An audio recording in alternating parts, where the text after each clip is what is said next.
What is the connection you see between the three readings that Frank brought to us? Any connections that you can see? Don't cheat, Frank.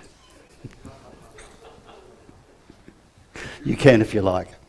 What's any connections, anything that strikes you as being in at least two of them?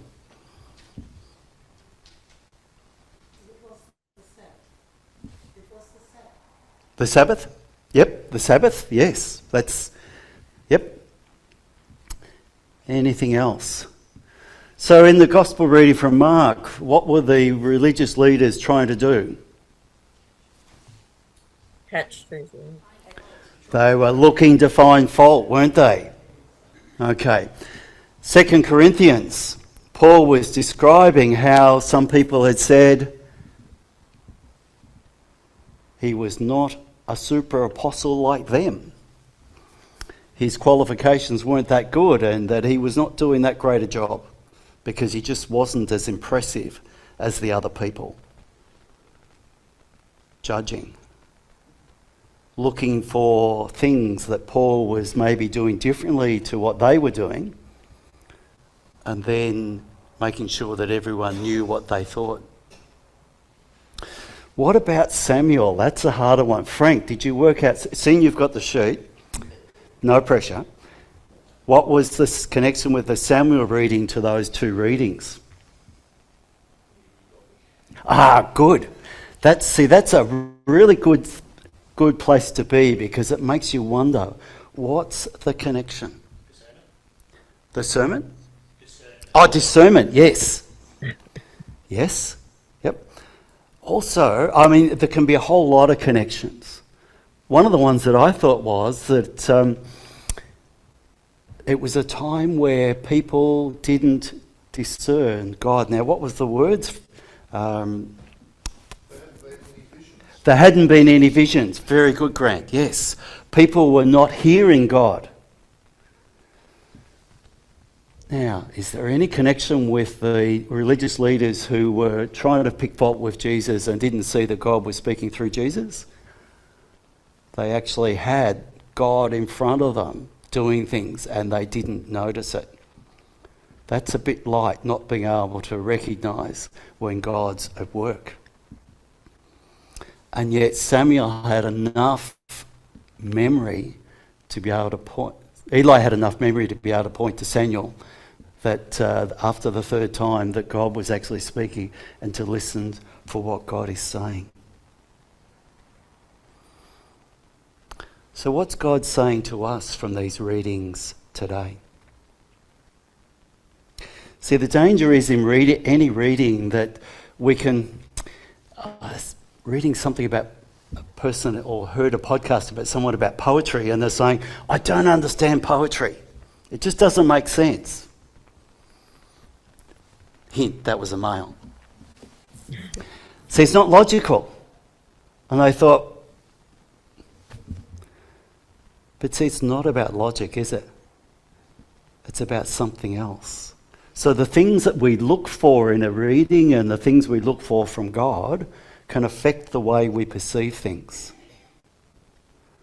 Also, the things that we assume that we can see, and they confirm our ideas because we see part of the reading that confirms what we think, and often we don't go much past that because we think that's the point of the reading. And see, Paul's saying, I don't know everything. I'm not like these super apostles, and things have been very tough. And some of the people who saw themselves as being super apostles would sort of say, well, if you're having a hard time, you must have done something wrong. Sort of mentality. Because all they could see is God blesses us when we do the right thing. And if things aren't going well, then God's not blessing us. But see, Paul is reminding us that our human experience is that things don't always go right. And it's not that God's punishing us or anything else, but it's much more about God journeys with us through those difficulties. Because there are times where we can feel like that man with the withered hand, or we can feel like Paul where things are going not so well.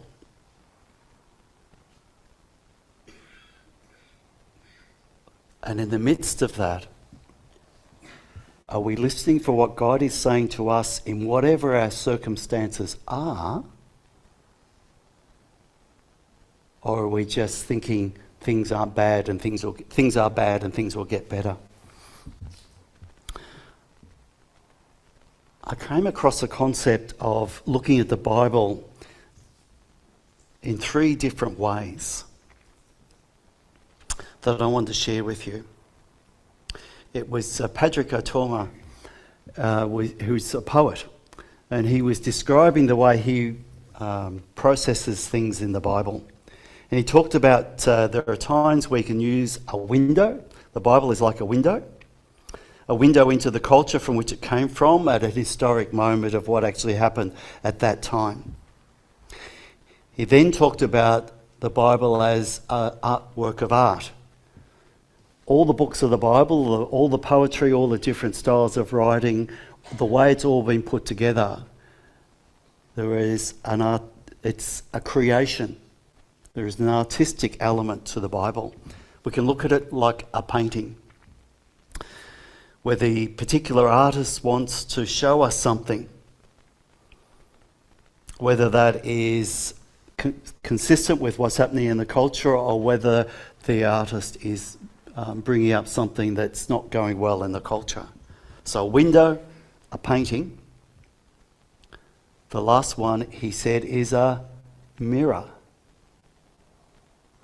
And it's a mirror in the sense of, what do we find of ourselves in this reading?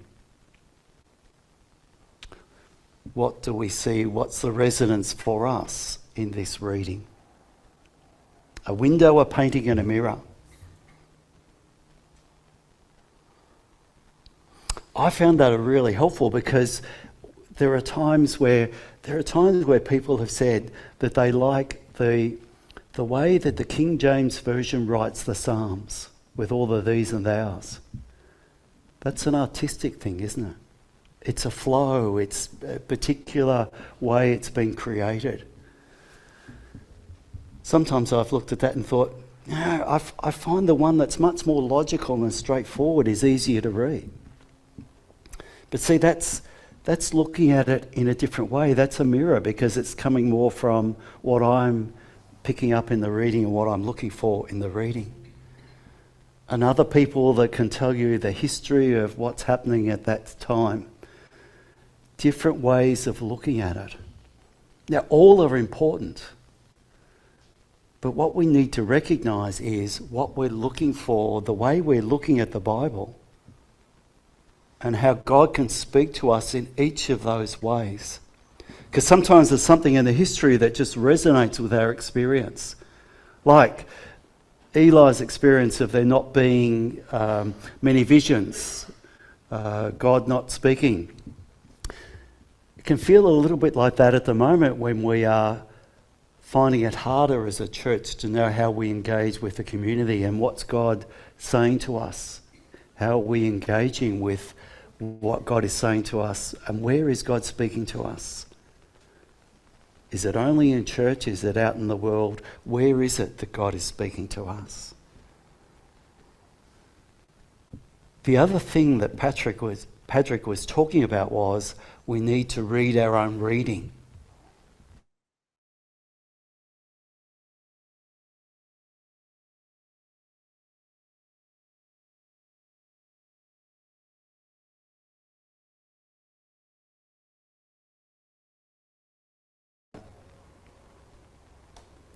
But we also need to be aware of how we're reading it.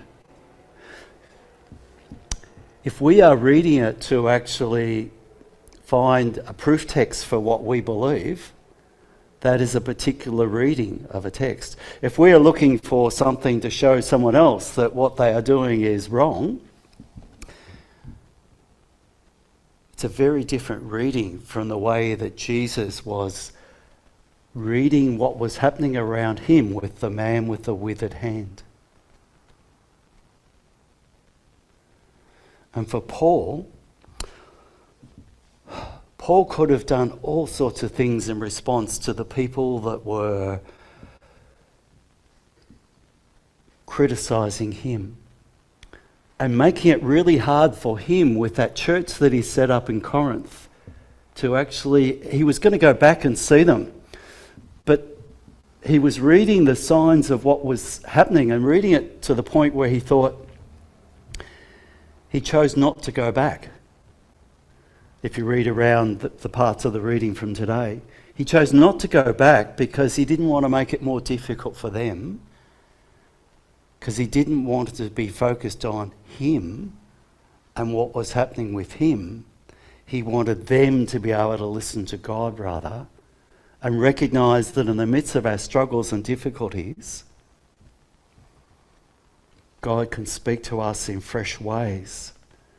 As long as we bring before God what's happening and how we are feeling and what's happening in our lives, and talk about that and share with that and discern together.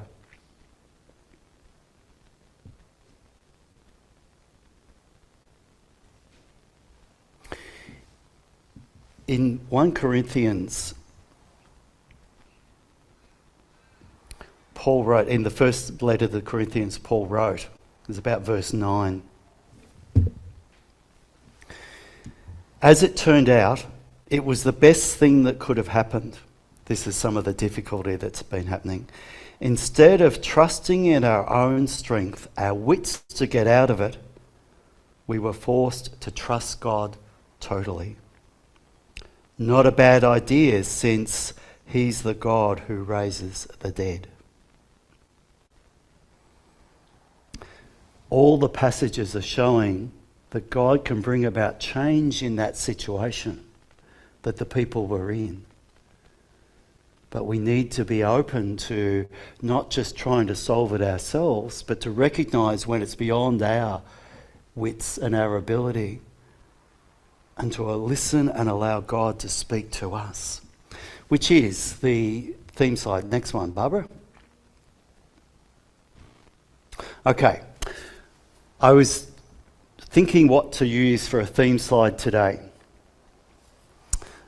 And Tuesday, when I got home from the PCG meeting down at Charman, I walked along and this person is outside our place, the man's, our place, the church's place, whatever, where we sometimes live. And they're taking photos of the flowering gum. I thought, well, that's interesting. The light's good, you know.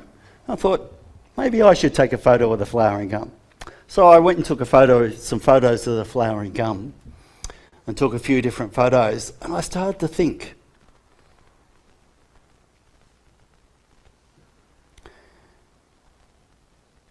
what's happening here? And that's where I came up, this extraordinary power from the reading that Frank read to us. The extraordinary power belongs to God and does not come from us. See, I'm standing in front of this flowering gum that's flowering. I didn't have much to do with it, except we did cut some dead branches off to make sure they didn't fall down on people. But it's still going, even though there's been some dead branches cut off. And then I took some other photos there at the same time, Barbara, just the next one. And I thought, now what are they? Of course, you all know what they are, don't you? I was about to. What are they? Buds. Buds, flower buds, yes. So I could see in front of me the whole process. The flowers come out of those. I reckon that's amazing. The next one. And eventually, there's a female part of the flower and a male part of the flower, and they've got to get connected so that actually there's fertilisation of the seeds that happens. And eventually those frilly bits all fall off. Some of us can identify with that. But that's not the end. Next one. Out of those seed buds form the gum nuts. And out of the gum nuts come the seeds. And eventually the gum nuts dry off That's a photo from a different season after the gum nuts have released their seeds. It's important for us to remember that even though we would wish that we were in the planting seeds phase, sometimes we're in the preparation phase of the buds just waiting to open up. And what is it that God's calling us to do and to recognise? What's God calling us to learn from our lives and the lives of others and our situation today as a church and our discipleship of recognising those people around us that are in need of God's love and of our need to allow that love to be soaked up, to become full in our lives so that the fruit of God's presence may be visible in our lives. Next one, Barbara.